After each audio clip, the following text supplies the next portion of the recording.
next thing we'll get into is pulling the pins. There's a few pins on here to pull, a couple of them you don't have to pull, but if you look at the receiver on this, you will see that one side of the pin is nice and smooth, just like any drift pin, no big deal. However, on the other side of the gun, you'll see that those pins are knurled. They have flares machined into them. Now what those do is they make one side of the pin bigger than the other. If you drive these pins out the wrong direction, you will ruin the receiver. It'll actually remount the holes and make them too big. The side with the flares, or those machine pieces on them, is the large side. You need to drive the pins out that direction so that the large side never goes through the receiver of the gun. Some older models, you'll actually have that knurled end will be different from pin to pin. It'll go out left on one pin and to the right on the other pin. I'm going to start with the hammer. This is the hammer pin in the back. That's the hammer pin in the back. That's the first one I'm going to drive out. What I like to do is use either a nylon punch or a nylon hammer. Nylon punch is a little better because then you don't have to worry about damaging the frame by hitting the frame too hard. Just do that until it's flush, and grab your appropriate sized drift pin and tap that out. That will push out the back side, and here you can see those machine pieces I was talking about that cause that large end to flare.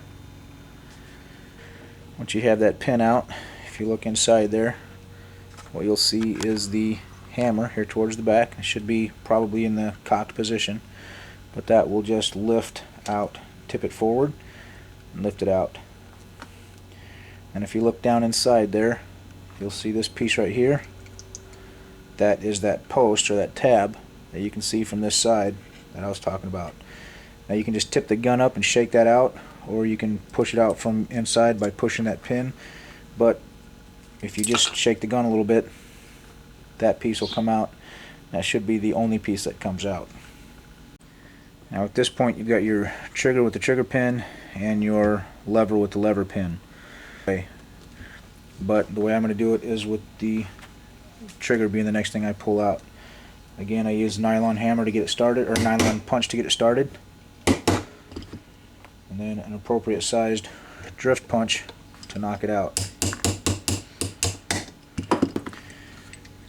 Once that's out, it'll literally just fall out as soon as you cock the lever.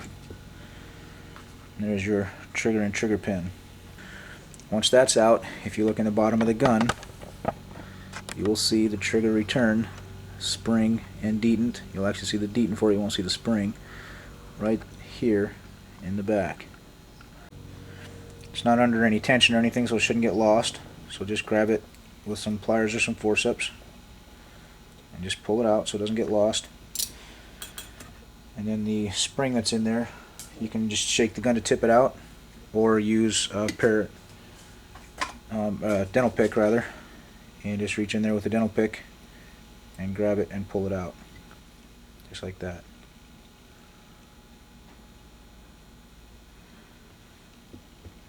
And there's your trigger return spring and the trigger return detent. Now if you look in the bottom of the lever, you'll see there's another one right there. That one's a little bit harder to get out. I don't recommend trying to get out until after you get the lever removed. Which we're using my nylon punch to get it started. Followed by the appropriate size drift punch.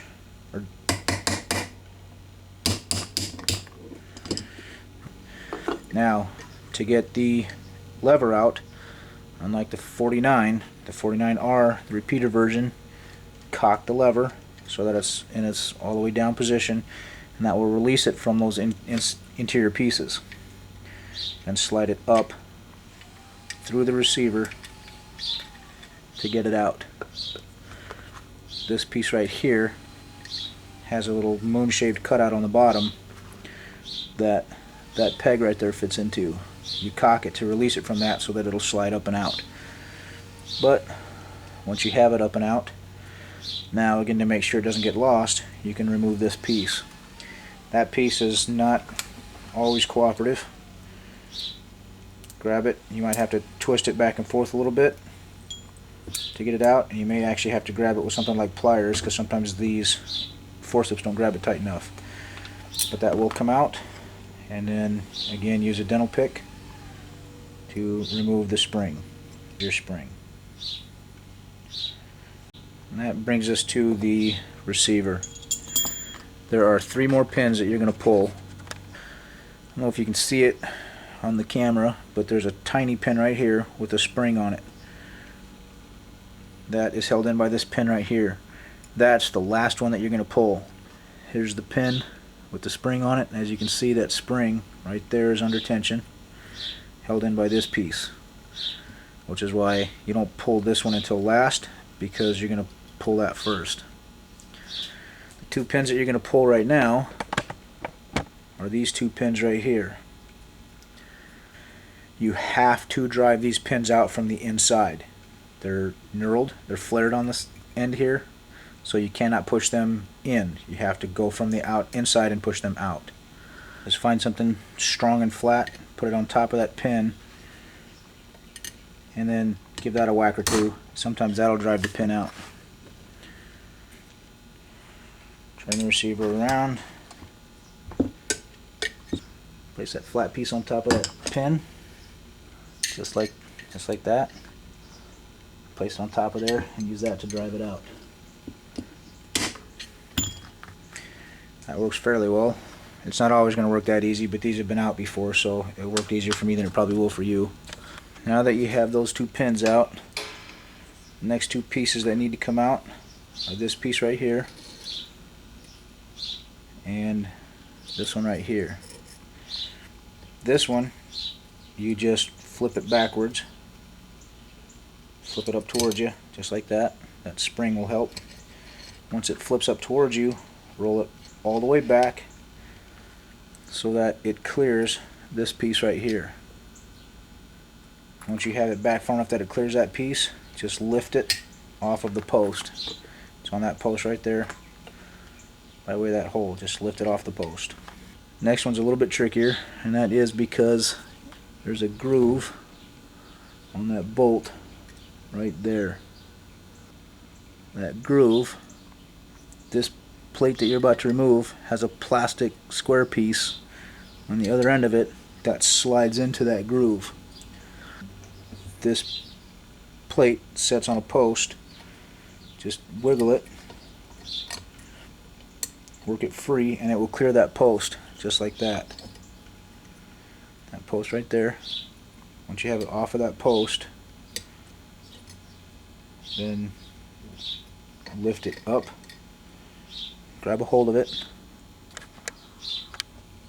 and then slide the whole thing backwards, and you'll see that square piece slides backwards out of the groove in that block. The next thing to remove is that tiny little pin with the spring. This pin is also flared, but it's flared so that it is put in place from the inside, so you really can't do this one wrong. So just get an appropriate sized drift pin, and from the outside tap that pin out. What you're going to see is that pin and spring are going to pop out. So just reach in there and retrieve those pieces. And that pin just looks like a little nail, which is what holds the spring in place. So the flared end goes into the hole in the. The last thing we're going to take out of here is that block. Right where this block mates up against this part of this machine part of the receiver, in that gap, there's a little detent in there that is spring loaded. When you pull this out, that spring will take off on you. This I recommend doing inside a plastic bag because it's very difficult to keep that spring from flying away.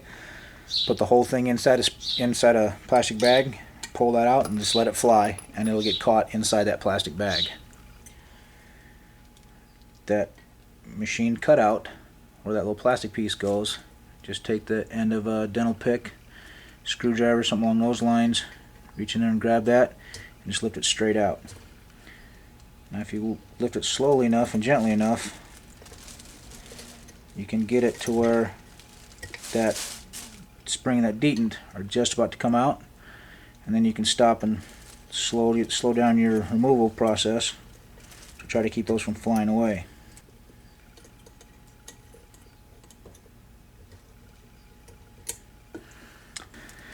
However, now that it's up and out, you can see that tiny little detent right there with the spring behind it.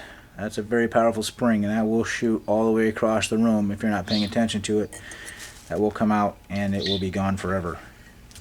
Once it's out, just to make sure it doesn't get lost, you can remove them, set them aside.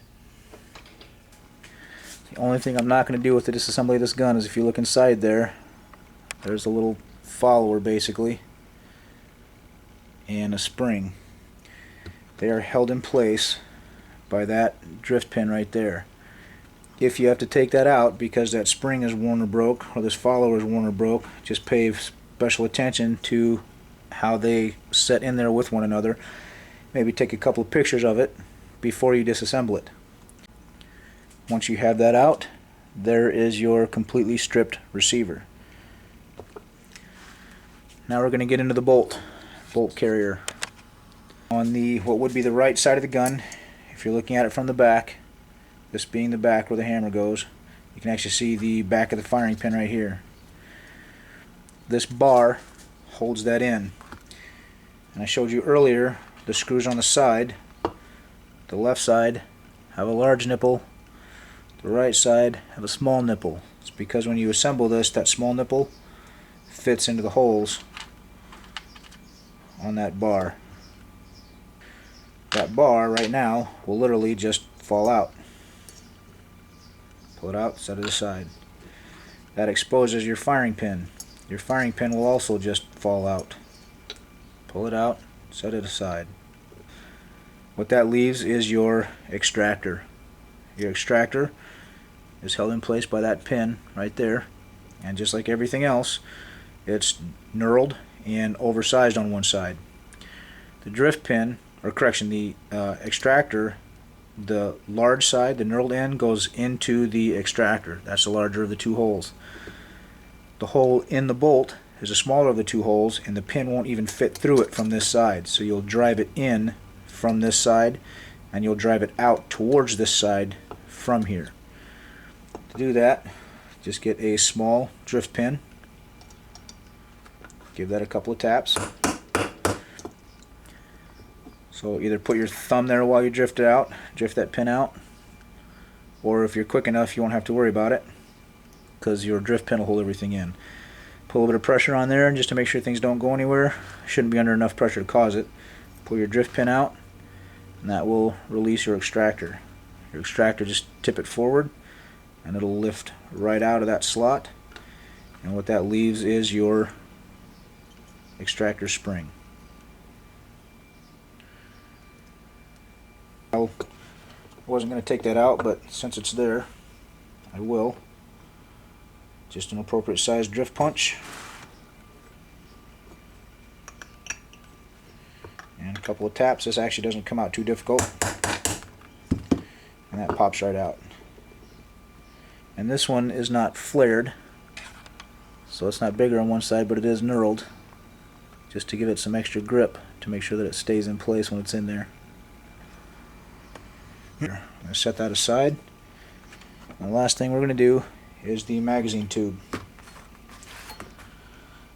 The internal magazine, or the magazine tube, is just a hollow tube. There's your follower. As you're loading the bullets, this is pushed down inside the tube and just collapses in the tube as the bullets fill the tube. In order to disassemble this, to replace the follower, to replace the spring, or just to clean it, there's a drift pin. This drift pin, just like everything else, is knurled and flared on one end, and it is also the pin that locks into place up here. The side that it's sticking out, coincidentally, is the side you need to drive it towards that direction. And when you're reassembling it, that's where the large end goes. Put this down, make sure you have something nice and sturdy to block it on so it doesn't get bent. Grab the appropriate sized drift pin, drift punch, give that a couple of taps.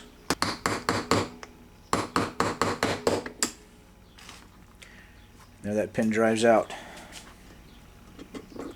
Pull your pin out, and then this, just kind of twist it and wiggle it, and that will come out. Do this gently because there's a spring right behind it. And there comes the spring. Release it gently, not like I just did. That spring will pull all the way out. It's a long spring. And then your follower just pushes out from the inside. Once you have that off, you now have a completely disassembled Ithaca M49R, the repeater version of the Ithaca lever action rifle.